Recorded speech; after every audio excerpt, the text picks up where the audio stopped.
Hey, the President of the United States posted this today.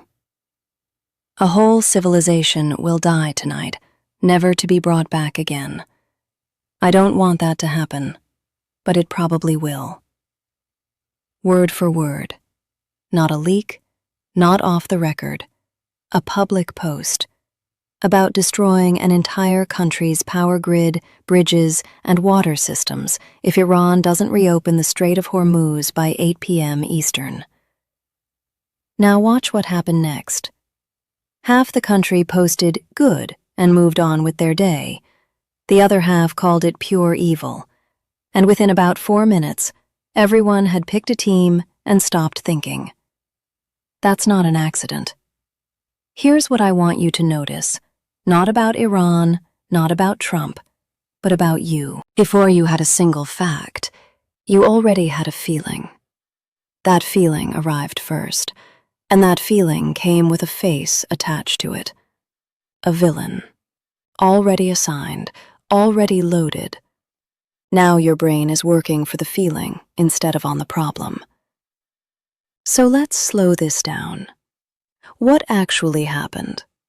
Iran rejected a 45-day ceasefire, not because they want war, because they've watched temporary pauses get used to restock weapons before. They want a permanent end, not a timeout. The Strait of Hormuz moves roughly 20% of the world's oil. Whoever controls access to it holds real leverage, and both sides know it. The infrastructure being threatened, power plants, water treatment, bridges, is what keeps ordinary Iranian civilians alive. Not the government, people. None of that is in the post. None of that fits in a reaction. None of that keeps you angry enough to share it. And that's the point. You weren't given a situation, you were given a signal. Feel this, blame them, pick a side. And the really uncomfortable part? It worked on almost everyone, including people who think they're immune to it. The tell isn't how loud your reaction was, it's that your reaction arrived before you did, before you had a single fact, before you had 1 second to think.